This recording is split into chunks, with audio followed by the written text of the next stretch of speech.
ସମସ୍ତଙ୍କୁ ମୋର ନମସ୍କାର। ଆଜିର ବ୍ରହ୍ମ ବିଦ୍ୟା ବ୍ୟାଖ୍ୟାନ ପୁସ୍ତକର ଶେଷ ଅଧ୍ୟାୟ ଆମେ ଆଲୋଚନା କରିବା। ଅଲରେଡି ଆମର 10ଟି ଅଧ୍ୟାୟ ଆମର ପୂର୍ବ ବକ୍ତା ଭାଇ ଭଉଣୀ ମାନେ ଆମର କହିସାରିଛନ୍ତି। ତେଣୁ ଆଜି 11 ଅଧ୍ୟାୟ ହଉଛି ମହାତ୍ମାଙ୍କ ନିକଟକୁ ଯିବାର ପଥ। ତେଣୁ ଯେହେତୁ ମହାତ୍ମାଙ୍କ ବିଷୟ ଆରମ୍ଭ କରିବା, ଟିକେ ଗୁରୁ ବନ୍ଦନାରୁ ଆମେ ଆରମ୍ଭ କରିବା। ଟିକେ ଶୁଣା ଯାଉନି ଇନାପା, ଶୁଣା ଯାଉନି। ଶୁଭୁନି? ନା ଶୁଭୁନି ଟିକେ। ଶୁଭୁଛି, ଆମକୁ ତ ଶୁଭୁଛି। କ୍ଲିୟର ଶୁଭୁଛି ପୁରା? ହଁ, କ୍ଲିୟର ଶୁଭୁଛି। ଓହୋ, ତାହେଲେ ନୀଲୁ ଆପା ଆପଣଙ୍କର ଟିକେ ପ୍ରୋବ୍ଲେମ ଥିବ କଣ ଯଦି। ଅଲଗା ଟିକେ ଜାଗାକୁ ଯାଇକିନା ଦେଖିଲେ ଆଉ। ହଁ, ମୁଁ ଟିକେ ଚେଷ୍ଟା କରୁଛି। Place change. ଗୋଟେ ମିନିଟ୍ ସାଇଲେନ୍ସ।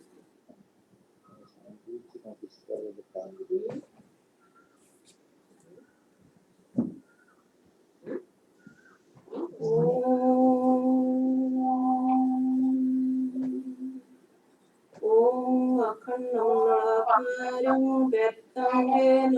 चराचरं तत्पददर्शितं येन तस्मै श्री गुरवे नमः। गुरुर्ब्रह्मा गुरुर्विष्णु गुरुदेवो महेश्वरो गुरु साक्षात् परं ब्रह्म तस्मै श्री गुरवे नमः।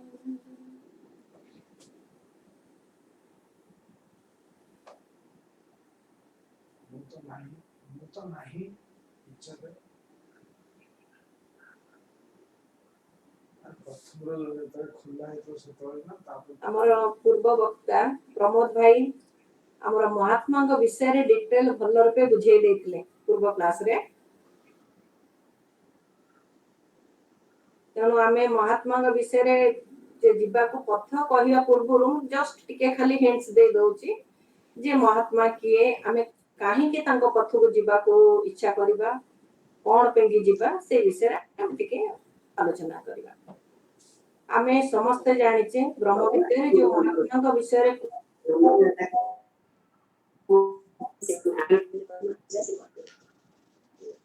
ମହାତ୍ମା ମାନେ ମୋକ୍ଷ ପ୍ରାପ୍ତ କରିଛନ୍ତି, ଯୋଉମାନଙ୍କର ଆଉ ଜନ୍ମ ମୃତ୍ୟୁ ହବାର ନାହିଁ, ଜନ୍ମ ମୃତ୍ୟୁ ବନ୍ଧନରୁ ସେମାନେ ମୁକ୍ତ ହେଇସାରିଛନ୍ତି।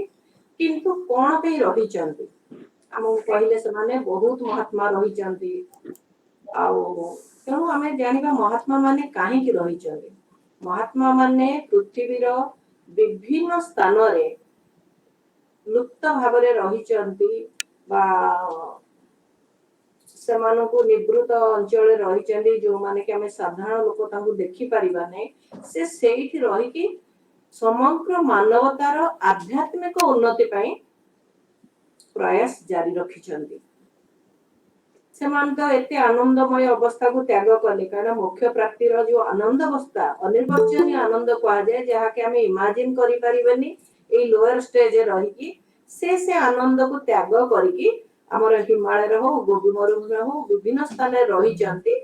ଯାହାଙ୍କ ବିଷୟରେ ଆମର ବ୍ରହ୍ମ ବିଦ୍ୟା ପୁସ୍ତକରେ ଉଲ୍ଲେଖ କରାଯାଇଛି। ମାଷ୍ଟର ଆନ୍ତି ପାଠ ବହିରେ ବି ଲେଖାଯାଇଛି। ମହାତ୍ମା ଲେଟର ତାଙ୍କ ଚିଠିରୁ ବି ଆମେ ଜାଣୁଛୁ ମହାତ୍ମା ଅଛନ୍ତି ଆଉ ତାଙ୍କର କାର୍ଯ୍ୟ କଣ। ଯେହେତୁ ସେ ନିଃସ୍ୱାର୍ଥପର ଭାବରେ ରହିଛନ୍ତି ସମଗ୍ର ମାନବତାର ଆଧ୍ୟାତ୍ମିକ ଉନ୍ନତି ପାଇଁ, ତେଣୁ ତାଙ୍କ ପଥକୁ ଯିଏ ଅନୁସରଣ କରିବେ ବା ତାଙ୍କ କାର୍ଯ୍ୟରେ ଯିଏ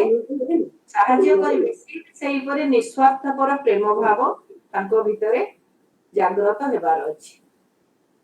ତେଣୁ ଆମେ ଆଉ ମହାତ୍ମାଙ୍କ ବିଷୟରେ ଡିଟେଲ ଆଉ ପଢିବାନି, ଖାଲି ଏତିକି ଜାଣିଛେ ମହାତ୍ମା ମାନେ ସେଠି ରହିଛନ୍ତି। ତାଙ୍କର ଆଭ୍ୟନ୍ତରୀଣ ଶାସକ ବୋଲି ଆମେ କହୁ, ଶ୍ଵେତ ଋଷି ସଂଘ ବୋଲି ବି ତାଙ୍କୁ କୁହାଯାଏ, ଯୋଉଥିରେ 3ଟି ବିଭାଗ ରହିଛି, ଶିକ୍ଷା, ଧର୍ମ ଆଉ କଳା ସଂସ୍କୃତି। ତେଣୁ ଏଇ 3 ବିଭାଗର 3 ଜଣ ହେଡ ରହିଛନ୍ତି ମହାତ୍ମା, ତାଙ୍କ ଅଣ୍ଡରରେ ଅନ୍ୟ ମହାତ୍ମା ମାନେ ଅଛନ୍ତି କାମ କରିବାକୁ। ଆଉ ଏଇ ପୃଥିବୀ ପୃଷ୍ଠରେ କାମ କରିବା ପାଇଁ ତାଙ୍କର ଶିଷ୍ୟ ମାନେ ରହିଛନ୍ତି। ତେଣୁ ସେଇ ଶିଷ୍ୟ ମାନଙ୍କୁ ନବା ପାଇଁ କେତେ ଜଣ ମହାତ୍ମା ଅଛନ୍ତି, ଯୋଉମାନେ ଶିଷ୍ୟ ଗ୍ରହଣ କରନ୍ତି, ତାଙ୍କୁ ମାଷ୍ଟର୍ସ ବୋଲି କୁହାଯାଏ। କାହିଁକି ଶିଷ୍ୟ ଗ୍ରହଣ କରନ୍ତି ନା ପୃଥିବୀର କୋଣେ ଅନୁକୋଣରେ ତାଙ୍କର ସେଇ ଶକ୍ତି ଜ୍ଞାନ ପ୍ରେମର ପ୍ଲାବିତ କରିବା ପାଇଁ। ତେଣୁ ତାଙ୍କୁ ଶିଷ୍ୟ ଦରକାର ଯାହାଙ୍କ ମାଧ୍ୟମରେ ସିଏ ତାଙ୍କର ସେଇ ଜ୍ଞାନ ବା ଶକ୍ତି ବା ପ୍ରେମ ଯାହା ଚାହିଁବେ ତାକୁ ପ୍ରକାଶ କରିପାରିବେ। ତେଣୁ ଆଜି ଆମେ ଭଲ କ୍ୱେଶ୍ଚିନ୍ ଆମର ଅଛି ବ୍ରହ୍ମବିଦ୍ୟା ବ୍ୟାଖ୍ୟାନର ଯୋଉ ଲାଷ୍ଟ ଚାପ୍ଟରରେ ଜଣେ ପଚାରିଛନ୍ତି ଯେ ମହାତ୍ମାଙ୍କର ପାଦପଦ୍ମରେ ପହଞ୍ଚିବା ପାଇଁ ପ୍ରାର୍ଥୀଙ୍କୁ ବ୍ରହ୍ମବିଦ୍ୟା ସମିତି କିପରି ସାହାଯ୍ୟ କରେ। ତେଣୁ କ୍ୱେଶ୍ଚିନ୍ ଭଲ କ୍ୱେଶ୍ଚିନ୍ ପଚାରିଛନ୍ତି ଯେ ଆପଣ ତ ମହାତ୍ମାଙ୍କ ବିଷୟରେ କହିଲେ ଡିଟେଲ ସବୁ ମହାତ୍ମା ବିଷୟରେ କହିଲେ, ତେଣୁ ଆମେ ଯଦି ମହାତ୍ମାଙ୍କ ପାଦପଦ୍ମକୁ ଯିବୁ ତାହେଲେ ବ୍ରହ୍ମବିଦ୍ୟା ସମିତି ଆମକୁ କିଭଳି ସାହାଯ୍ୟ କରେ। ପ୍ରକୃତିରେ ଯୋଉମାନେ ସଭ୍ୟ ସେମାନେ ଜାଣିଛନ୍ତି ବ୍ରହ୍ମବିଦ୍ୟା ସମିତି ସବୁ ସଭ୍ୟ ମାନଙ୍କୁ କିଭଳି ଭାବରେ ସାହାଯ୍ୟ କରେ ମହାତ୍ମାଙ୍କ ପାଦପଦ୍ମରେ ଯିବାକୁ ବା ନିଜର ସ୍ପିରିଚୁଆଲ ଡେଭଲପମେଣ୍ଟ କରିବାକୁ ବା ଅନସେଲଫିଶ ନିସ୍ୱାର୍ଥପର ସେବା କାର୍ଯ୍ୟ କରିବା ପାଇଁ। ତେଣୁ ବହୁ ଭାବରେ ଆମର ବ୍ରହ୍ମବିଦ୍ୟା ସମିତି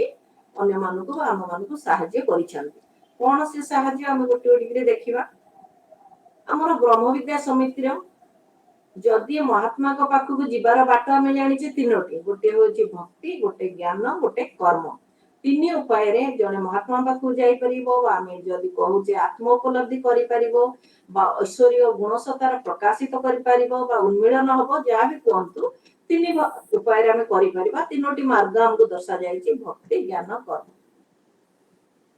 थियोसॉफी सोसाइटी रे ए तीनटा को मिलित संयोग रही जहाँ आम राजयोग कहूँ केमिति कौन कौन ज्ञान ऊपर हमको से देले साहाय्य करले जे आमे महात्मा का निकट को जाई परिबा, भक्ति रे कौन देले कर्म रे कौन देले। तेणु थियोसॉफी सोसाइटी रो प्रथम आमे देखिबा ज्ञान ज्ञान हमर अनेक गुडे पुस्तक रही ताहार बोधे अनम्यूट हेइनी म्यूट रही कि जोथि पई टिके डिस्टर्ब होची मझिरे दयाकरी टे म्यूट कर दियंती जे करना। तो हम देखिबा ब्रह्मविद्या समितिर अनेक पुस्तक रही जो पुस्तक रे महात्मा पाखु निकट को जीवार पथ संपूर्ण भल भाव प्रांजल भाव वर्णना करा जायछि। आउ अनेक पुस्तक रही जोटा कि जीवा को जो प्रिलिमिनरी क्वालिफिकेशन सब दरकार से विषय भी सविशेष वर्णना करा जायछि। तेणु आमे देखिबा ब्रह्मविद्यार पुस्तक रही जो पुस्तक धर आमे की टू थियोसॉफी रे सॉरी तार जो आमे ओडिया हमर नारायण महापात्र करिसेंती से बही टिकी जो आमे आज पर्यंत पढिले 10टी अध्याय आमे पढिले ब्रह्मविद्या कोन ईश्वर सौरजगत कोन मनुष्य शरीर तत्व कोन पुनर्जन्म कर्मवाद चक्र कुंडलिनी मृत्यु पर जीवन चिंता शक्ति हर कार्य और व्यवहार जीवन क्रम विकास विश्व भातृत्व ए सब विषय आम कौन पढ़े से पुस्तक। तेणु ब्रह्मविद्या समिति हमको अनेक पुस्तक जोगे जो पुस्तक पाठ करी अध्ययन करी आमे जदि निजको सही परि भाबरे परिचालित करिबु बा मार्जित करिबु ताहले आमे निश्चिंत भाबरे महात्मांकर पाद पद्मरे स्थान पाई परिबु। प्रथम है द्वितीय है हमर बहुत जर्नल अछि पत्र पत्रिका आमे काली महात्मा लेटर रे पढिबा पत्र ए जो दी थियोसॉफिस्ट मैगजीन ऊपर महात्मा कहिसंती जे तमे कहि दोछ एटार कवर भल नुह पुरुणा कालिया चिरा खंडिया किंतु किए जाने कहा भितरे केतबळे ए जो प्रज्ञार उन्मिलन हबो गोटे जोडे लाइन पढी कि जो माने तार पढ़ा चालू रखिथिबे बा जो माने पढुथिबे बहिटे अध्ययन करूथिबे तांको भितरे किए जाने केतबळे ज्ञानर परिप्रकाश हबो। तेणु हमर पत्रिका बाहरुची प्रति लेवल रे इंटरनेशनल लेवल रे बाहरुची नेशनल लेवल रे बाहरुची इंटरनेशनल लेवल रे दी थियोसॉफिस्ट इंडियन सेक्शन रो हमर बाहरुची इंडियन थियोसॉफिस्ट हमर उत्कल फेडरेशन रो विश्वधारा एमती प्रति स्टेट रे तांकर फेडरेशन रे हमर ब्रह्मविद्यार पत्रिका मान बाहरे जो पत्रिका रे बहुत इंपोर्टेंट ब्रह्मविद्या विषय दिया जाय थाए महात्मा को विषय दिया जाय थाए जणे इच्छुक विद्यार्थी को कोन कोन करिया को पड़िबो ताकू भी दिया जाय थाए जहा द्वारा से पाठ करिकि केतबळे कहार लाइफ रे परिवर्तन आसे और से सेही अनुसार निजु बढ़ंती महात्मांकर निकटतर हे परंती। थर्ड रे हमर अधिकांश स्टडी क्लास है अपन मन देखुथिबे हमर फेडरेशन रे अधिकांश स्टडी क्लास जोटा कि जो माने इच्छुक व्यक्ति तांको जोगेई दिए स्टडी क्लास रो बहुत महत्व रही गोटी गोटी एकुटिया बही पढ़िला बेले आम जब बुझी पारुनु गोटे पुस्तक नहीं ता ऊपर समस्ते पाठ करू जन को चार्ज दिया जाए से बहुत भल भाव पढ़ी माने प्रिपेयर करे आसंती हमको पढ़ाती से स्टडी क्लास भितर भी आमर कहार आत्मार उन्मिलन हम कही हेबनी तेणु बहुत माने गूढ़तत्व विषय आमर अध्ययन करा जाए कह जाए स्टडी क्लास होची मोस्ट इंपोर्टेंट कहीं आम समस्त गोटे बही पढ़ी जाऊ मन ध्यान करी जेतेबेले बहीटी पाठ करू कह जाए जेतेबेले सत्संग करा जाए भक्ति आउ एकाग्रतार सहित को ना को महापुरुष हुंतु बा महात्मा हुंतु कि तांकर शिष्य हुंतु सेटारे प्रेजेंट हुंती आउ तांकर जो उपस्थितिर प्रभाव सुदूर प्रसारी और प्रभावशाली मध्य सी गला थर्ड पॉइंट कहली स्टडी क्लास द्वारा फोर्थ हमर ट्रेनिंग क्लास भी दिया जाए 8 दिन 15 दिन 21 दिन स्टूडेंट माने जो माने टिके आग्रही समान को ट्रेनिंग दिया जाए ये सब ब्रह्म विद्यार गूढ़ तत्व तांको बहुत प्रांजल भाव रे हमर जो सीनियर लेक्चर माने थांती कि सीनियर पोस्ट धारण करथिया व्यक्ति माने से माने बहुत भल भाव बुझांती मु कहूची मु गोटे ट्रेनिंग क्लास जेतो अटेंड करथिली जदियो बहुत आगुरु 91 रो मेंबर हेतिली किंतु ऊपर खाली कागज कलम रे मेंबर हेतिली मोर एते इंटरेस्ट मतला थियोसॉफी पे किंतु जत 2002 रे मोटे ट्रेनिंग क्लास अटेंड कली एते प्रांजल भाव रे 8 दिन धरि से ट्रेनिंग क्लास ते हेतिला लास्ट चैप्टर महात्मा को ऊपर थिला महात्मा को ऊपर से एते सुंदर बुझोतानी तापर गोटे परिवेश सृष्टि हुए समस्त एका संगे गोटे जगह बसी के सत्संग जो हुए सेते बळे गोटे मन भीतर गोटे प्रभाव पड़े तो से ट्रेनिंग क्लास रे भी मनुष्य भीतर मनुष्य चेतनार जागृत हुए सी सही अनुसार कार्यकारी करी महात्मा निकटकर होती तापर हमर पब्लिक लेक्चर सब रुहे पब्लिक लेक्चर अपन मन देखुथिबे आसुथिबे हमें भलो भलो लेक्चर मान गुडाकू एवं अन्य संस्थार भलो लेक्चर मान गुडाकू जो मान कि भलो कि बुझेई परिबे तनो पब्लिक लेक्चर रे भी कहार केते बळे ज्ञान रो मूलन हबो तनो से सही अनुसार जदी जीवन को परिचालित करबे तांकर भी महात्मा को पाद पद्म जीवार आशा रही पब्लिक लेक्चर द्वारा तापर ये पांचटी हला कोन पुस्तक ये तापर हमर आ गोटे सेक्शन अछि ईएस ईएस कोन आभ्यंतरीण हमर गोटे संस्था अछि स्कूल अछि जो थरे ईश्वर स्कूल बोले हम कहू ताको जो थरे जो माने 2 वर्ष रो मेंबर हेबे नॉन वेज वगैरह माने आमिष खाद्य खाइबेनी सात्विक आहार भोजन करिवे साधना करबा को इच्छुक थिबे से माने सेथरे मेंबर हेबे सेथरे मेंबर हे साला पर से माने साधना लागिबे और गुरु को कांटेक्ट रे आसीबे तेणु से माने टिके आउरी जेहेतु साधना प्रयासी हेबे से माने आउ टिके अधिक अधिक काम करिवे तार रूल होची जे कला कि न कला समझे कहबे जे जते ईएस मेंबर कोन समस्त साधना करछंती किंतु अछि ब्रह्म विद्या समिति जोगेई देचंती जे कले से महात्मांगर पाद देश रे पहुंचबे जे न कले से जाई परिबेनी आम ऊपर टोटली डिपेंड करे तेणु से कहले हमर ईएस भी दिया जाय छी सिक्स्थ गला सेवेंथ हो जोटे बहुत बड़ भास्ट फील्ड हमको जोगेई देचंती बा गोल्डन अपॉर्चुनिटी हमको देची ब्रह्म विद्या समिति जहा द्वारा हमें काम करिकरी महात्मांकर निकटवर्ती हेई परिबा कोन धर्म कहले चिंता शक्ति विषय रे हमें जानिले हमें केही जानिबेनी कि केमिति सहाय्य करछि काहा लुगा दे देले टंका दे देले धन दर्भ दे देले जहा देले आउटर सहाय्य देखा जाए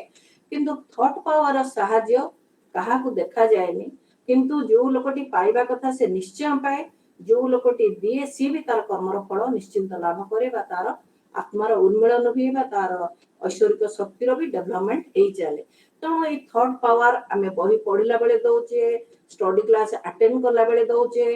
इवन जते बेले बसुचे इंटेंशनली भी हमें थॉट पावर दउचे धर अपने कोविड समय रे के काहू दबा कथा केमती जहा करिया कथा तार प्रोसेस अछि एबे सेटा दई कहि परियानी ता ऊपर तो थॉट पावर द्वारा हमको एते बड़ भास्ट फील्ड मिलिला डिस्कशन करी स्टडी क्लास करी थॉट देई आमे महात्मांकर निकटतर हेई परिबा तेणु ज्ञान माध्यम रे हमर ब्रह्म विद्या समिति हम बहुत किछि जोगेई देइचंती आमे महात्मांकर निकटतर हबा पई सेटा टोटली 100% निर्भर करे आम ऊपरे आमे केते दूर निजको मार्जित शुद्ध पवित्र करिबा एवं सेवा कार्य रे निजको नियोजित करिबा ताहले आमे जाय के महात्मांकर पाद पद्म रे पहुंची परिबा तापर भक्ति ब्रह्म विद्या शक्ति भक्ति ମାଧ୍ୟମରେ କେମିତି କଣ କରୁ ବ୍ରହ୍ମ ବିଦ୍ୟା ସମିତିରେ ବି ସବୁ ଧର୍ମକୁ ସମ୍ମାନ ଦେଇକି ବୁଦ୍ଧିଜିମ୍ ର ମନ୍ଦିର ରହିଛି, ହିନ୍ଦୁର ମନ୍ଦିର ରହିଛି, ଶିଖ ର ରହିଛି, ଜୋରାଷ୍ଟ୍ରିଆନ ରହିଛି, ଖ୍ରୀଷ୍ଟିଆନ ରହିଛି, ମୁସଲିମ ରହିଛି, ସବୁ ମନ୍ଦିର ସବୁ ପ୍ରକାର ସବୁ ଧର୍ମକୁ ସମ୍ମାନ ଦିଅନ୍ତି, ସବୁ ପ୍ରକାର ସେଠି ରିଚୁଆଲ ଯିଏ ଯାହାର ଯେମିତି କରିବା କଥା କରାଯାଏ। ଆମର ଗୋଟେ ରହିଛି ଭାରତ ସମାଜ ପୂଜା। ଆମେ ଆଗରୁ ଆର ଚାପ୍ଟରରେ ଆମର କୁହାଯାଇଛି ଯେ ସବୁ ଯୋଉ ରେଜ ରହିଛି ବା ଭକ୍ତି ଭାବ ଟେମ୍ପରାମେଣ୍ଟ କର୍ମ ଯାହାର ଟେମ୍ପରାମେଣ୍ଟ ଯେ କର୍ମ ମାଧ୍ୟମରେ ଉପରକୁ ଯାଇପାରିବେ ତାଙ୍କର ବି ଗାଇଡେଡ ବାଇ ଜଣେ ମହାତ୍ମା, ତାକୁ ବି ତାଙ୍କ ଯୋଉ ତତ୍ୱାବଧାନରେ ଜଣେ ମହାତ୍ମା ରହିଛନ୍ତି। ତେଣୁ ଆମର ଭକ୍ତିରେ ଯିଏ ଅଛନ୍ତି ମହାତ୍ମା ଜଣେ ଅଛନ୍ତି, ରିଚୁଆଲ୍ସ ବା ସେରିମନି ଆମେ ଯୋଉ କରୁଛୁ ତାର ବି ଜଣେ ମହାତ୍ମା ରହିଛନ୍ତି, କିନ୍ତୁ ଅନ୍ଧବିଶ୍ୱାସ ପୂର୍ଣ୍ଣ ନୁହେଁ, ଯୋଉଗୁରା କି ପୁରା ସାଇଣ୍ଟିଫିକ ରୂପେ ରହିଛି ତାଙ୍କର ବି ସବୁ ମହାତ୍ମା ରହିଛନ୍ତି। ସେ ବିଷୟରେ ମୁଁ କହିବି କୋଉ ମହାତ୍ମା କୋଉ ଡିପାର୍ଟମେଣ୍ଟ ରହିଛନ୍ତି। ତେଣୁ ଭକ୍ତି ଭାବରେ ଆମର କଣ ରହିଲା ଭାରତ ସମାଜ ପୂଜା। ଭାରତ ସମାଜ ପୂଜାରେ କଣ ଏଠି ଯୋଉ ପୂଜା ଏ ସମ୍ମିଳିତ ପ୍ରାର୍ଥନା ଆଉ ସମସ୍ତଙ୍କ ପାଇଁ ଗୋଲ ମାନବର ବା ସମଗ୍ର ମାନବତାର ମଙ୍ଗଳ ପାଇଁ ଆମର ପ୍ରାର୍ଥନା କରାଯାଏ। ଯେମିତି ଧର ଭାରତ ସମାଜ ପୂଜାରେ ଆମେ ସବୁବେଳେ ସୂର୍ଯ୍ୟ ନାରାୟଣଙ୍କର ପୂଜା କରୁ ବା ଗାୟତ୍ରୀ ମନ୍ତ୍ର ପାଠ କରୁ ସମସ୍ତଙ୍କର ଦି ଶକ୍ତି ଜାଗ୍ରତ କରିବା ପାଇଁ। ଲାଷ୍ଟରେ କରୁ ତସ୍ୟଂ ୟୋରା ବୃଣିମହେ ଗାନ୍ତୁଂ ଯଜ୍ଞାୟ ଗାନ୍ତୁଂ ଯଜ୍ଞ ପତये ଦୈପୀ ସ୍ୱସ୍ତିରସ୍ତୁ ନଃ ସ୍ୱସ୍ତି ମାନୁଷେଭ୍ୟଃ ଊର୍ଧ୍ୱଂ ଜିଗାତୁ ଭେଷଜଂ ସଂ नो अस्तु द्विपदे सं ଚତୁଷ୍ପଦେ ଓಂ ଶାନ୍ତି ଶାନ୍ତି ଶାନ୍ତି। କଣ ଯେ ଆମ ମାନଙ୍କର ସମସ୍ତ ଶରୀରକୁ ପବିତ୍ର କରନ୍ତୁ, ଆମ ଭିତରେ ଐଶ୍ୱରିକ ଶକ୍ତିକୁ ଜାଗ୍ରତ କରନ୍ତୁ, ପିଲାମାନଙ୍କର ମଙ୍ଗଳ କରନ୍ତୁ, ପଶୁ ଦ୍ୱିପଦେ ଚତୁଷ୍ପଦେ ସମସ୍ତଙ୍କର ପ୍ରଭୁ ମଙ୍ଗଳ ହଉ। ଏଇ ଯୋଉ ପ୍ରାର୍ଥନାର ଯୋଉ ଶକ୍ତି ଅଛି, ଭକ୍ତି ଭାବର ଯୋଉ ଶକ୍ତି ଅଛି, ଯୋଉମାନେ ନିଃସ୍ୱାର୍ଥପର ଭାବରେ ସମସ୍ତଙ୍କ ପାଇଁ କରୁଥିବେ, ଯୋଉମାନଙ୍କ ହୃଦୟ ନିର୍ମଳ ସେ ନିଶ୍ଚିନ୍ତ ଭାବରେ ମହାତ୍ମାଙ୍କର ଦୃଷ୍ଟି ଆକର୍ଷଣ କରିବେ ବା ତାଙ୍କ ପାଦ ପଦ୍ମରେ ପହଞ୍ଚି ପାରିବେ। ତେଣୁ ସେଥିପାଇଁ ଖାଲି ଆମର ଭାରତ ସମାଜ ପୂଜା ନାହିଁ, ଆମର ଗୋଟେ ମିଷ୍ଟିକ ଷ୍ଟାର ରହିଛି, ରାଉଣ୍ଡ ଟେବୁଲ ରହିଛି, ମାସୋନିକ ରହିଛି, ଆହୁରି ତିନିଟା ରହିଛି। ଗୋଟେ ମିଷ୍ଟିକ ଷ୍ଟାର ଯୋଉଠିକି ସବୁ ପାୱାରକୁ ଆହ୍ୱାନ କରାଯାଏ, ଆମେ କେତେ 12 ଜଣ କେତେ ଜଣ ଆଟେଣ୍ଡ କରନ୍ତି, ବାକି ଅନ୍ୟମାନେ ଅଡିଏନ୍ସ ଶୁଣନ୍ତି। ସେଠି ଭାଇବ୍ରେସନ ବହୁତ ଭାଇବ୍ରେସନ ଥାଏ, power of love, power of wisdom, power of justice ସବୁ ସମସ୍ତଙ୍କୁ ଆହ୍ୱାନ କରାଯାଇକି ସେଠି ଦିଆଯାଏ। ୟୁନିଭର୍ସାଲ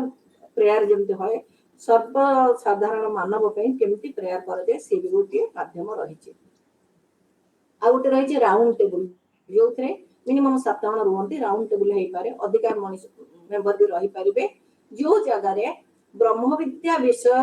ଆଗରୁ ଡିସ୍କସନ ଦିଆଯାଇଥିବ ଗୋଟେ ସବଜେକ୍ଟ, ସେ ଭିତରେ ଜଣେ ଥିବେ, ବାକି ଅନ୍ୟମାନେ ପ୍ରିପେୟାର କରି ସବୁ ଆସିଥିବେ, କୋଶ୍ଚିନ୍ ପଚରା ଯିବ, କୋଶ୍ଚିନ୍ ର ଆନ୍ସର ସେଠି ଦିଆଯିବ, ଅଡିଏନ୍ସ ବି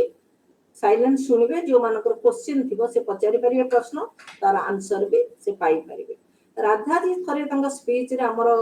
ଇଣ୍ଟରନ୍ୟାସନାଲ କନଭେନସନରେ କହୁଥିଲେ ରାଉଣ୍ଡ ଟେବୁଲ କଥା, କହିଲେ ଗୋଟେ ୟଙ୍ଗ ପିଲାଟେ ଥରେ ମୁଁ ତାକୁ ଲାଇଭରେ ଦେଖିଛି, ସେ ରାଉଣ୍ଡ ଟେବୁଲ ଆମେରିକାରୁ ସାୟଦ କି କୋଉଠୁ ଆସିଥିଲେ ମୋ ମନେ ପଡୁନି, ଫରେନ୍ କଣ୍ଟ୍ରି, ସେ ଆସିକି ରାଉଣ୍ଡ ଟେବୁଲରେ ଜଏନ କରିଥିଲେ। ରାଧାଜୀ କହିଲେ ମୁଁ ଯେତେବେଳେ ଗଲି ଆମେରିକାରେ, ସିଏ ଆସିକି ଦୀର୍ଘ 30 ବର୍ଷ ପରେ କି କେତେ ବର୍ଷ ପରେ ସିଏ ମତେ ଦେଖା କଲେ, କହିଲେ ମ୍ୟାଡମ ଚିହ୍ନି ପାରୁନାହାନ୍ତି? ଏସବୁ କହିଲେ ନା ମୁଁ କିଛି ଜାଣିପାରୁନି, ନା ମୁଁ ଆପଣଙ୍କର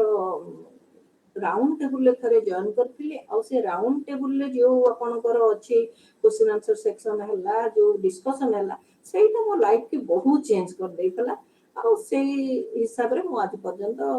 ଚଳୁଛି ବା ବିଭିନ୍ନ ପୋଷ୍ଟ ନେଇକି ତାଙ୍କର ସେ କାର୍ଯ୍ୟକ୍ରମ କରିଚାଲୁଛନ୍ତି, ସେବା କାର୍ଯ୍ୟ କରୁଛନ୍ତି। ତେଣୁ ଆମେ ଦେଖିବା ରାଉଣ୍ଡ ଟେବୁଲ ସେମିତି ରହିଛି। ଆଉ ମିଷ୍ଟିକ ଷ୍ଟାର କଥା କହିଲି, ମାସୋନିରେ ବି ଆମର ସମସ୍ତଙ୍କୁ ଯୋଉମାନେ ମେମ୍ବର ହେବେ ତାଙ୍କୁ ଟ୍ରେନିଂ ଦିଆଯାଏ, ତମେ କେମିତି better husband, better house wife, better ଜଣେ ଟିଚର ଯାହା ଅଛ, ତାଠାରୁ କେମିତି ବେଟର ନିଜକୁ ପରିମାର୍ଜିତ କରିବ, ଶୁଦ୍ଧପୂତ କରିବ, ତା ଉପରେ ବି ସେଠି ତାଙ୍କର ଶିକ୍ଷା ଦିଆଯାଏ। ସେ ହିସାବରେ ବି ସେମାନେ ମାନବ ସମାଜର ସେବା କରିକି ମହାତ୍ମାଙ୍କର ପାଦ ପଦ୍ମରେ ସ୍ଥାନ ପାଇପାରିବେ। ଇଏ ଗଲା ଭକ୍ତି ଭାବର। ତାପରେ ରହିଲା କର୍ମ। କର୍ମ ପାଇଁ ଥିଓସଫି ସୋସାଇଟି ଆମକୁ କଣ ଦେଇଛି?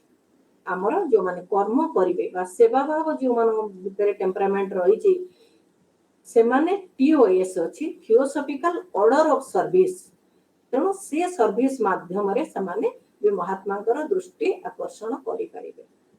ଖାଲି ଆମେ ଦେଇକି କେମିତି ପେପରରେ ବାହାରିବ, ଏମିତି ଠିଆ ହୁଅ ଫଟୋ ଉଠିବ, ସେମିତି ଠିଆ ହୁଅ ଫଟୋ ଉଠିବ, ସେମିତି କଲେ ହବନି। ପ୍ରକୃତରେ ହୃଦୟ